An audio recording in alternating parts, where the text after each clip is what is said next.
everybody, it's Aaron Simple from the Simple 3.1 house.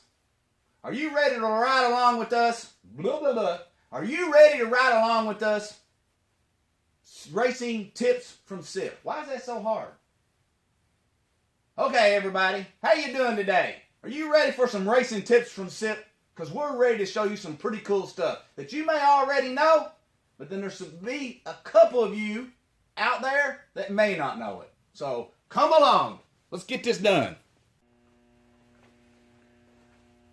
So let's talk about setting like a -6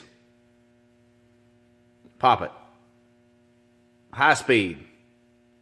Okay? So you have several different options and ways that you can do this. One, like a traditional leak down. Now what I've done is I've went and made mine everything quick release. So there's a quick release here. If I want to go with a finer gauge, I can pop that off and snap on a lower gauge. As you see there, 0 to 15 pounds, to do like idle check valves and be really critical on that. I can pop in a 0 to 60 gauge like so,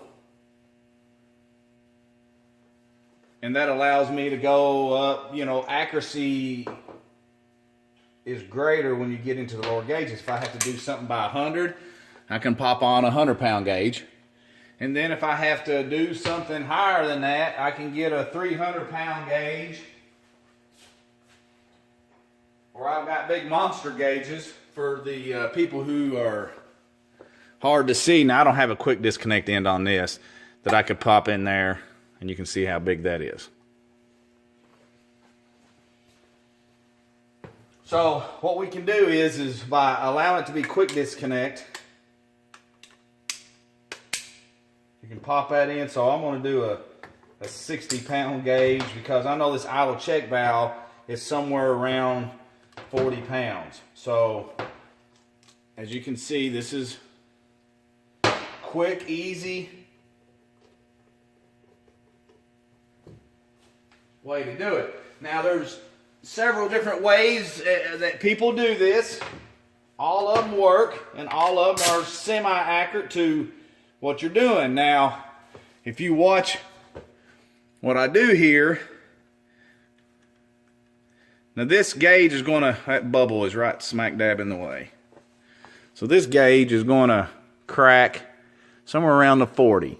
Now you can go off of crack pressure, which I can hear it leaking. You probably can't. Now a good accurate way that I do these, run your first gauge up to say 50 pounds. Tap the end of it. That kind of resets the plunger and the spring. And as you can see, even when I hold a little bit of pressure, so I would call that roughly a 41-pound setting.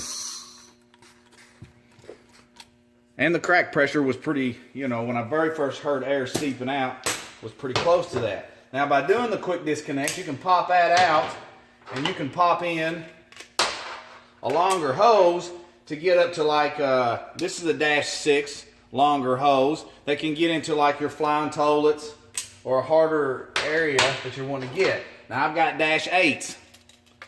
You pop a -8, this 8 in there, and you can do the barrel valve.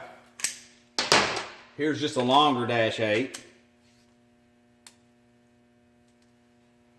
You would obviously, on a blower motor, you can leave the lower gauges in it because you're only going to be going up to 20 because 80% would be leaking into the motor.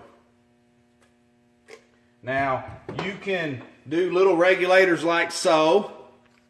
You can buy them at the hardware store. You can see I've got a filter made up on this one. Or you can go really rogue and cool and build it. I was obviously in dire need when I built that.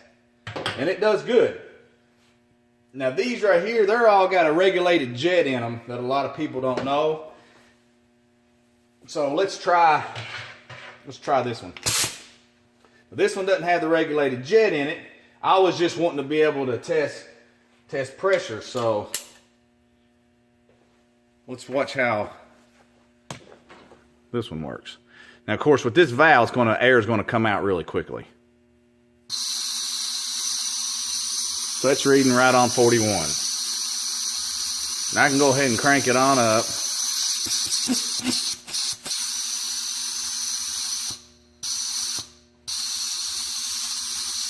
That one right there doesn't bounce around like the other ones because it doesn't have the little regulated valve in it. So that's a really cool deal. If you're desperate, you can make it.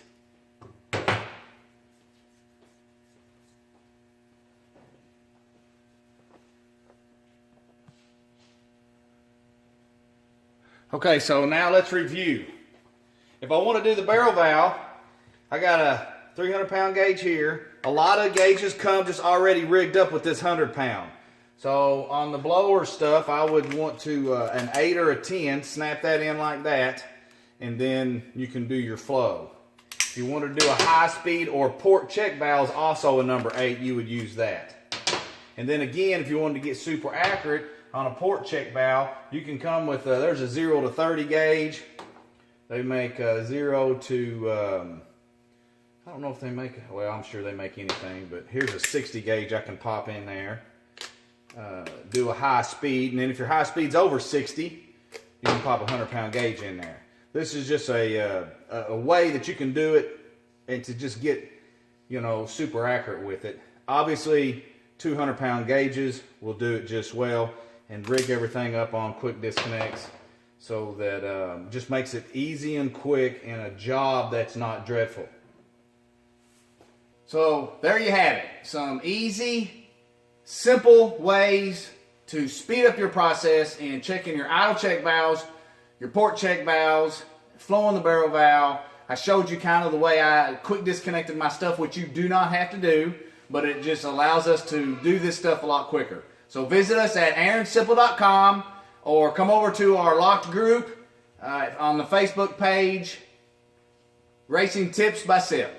You guys have a great Christmas, Happy New Year, and get your stuff ready for 2018.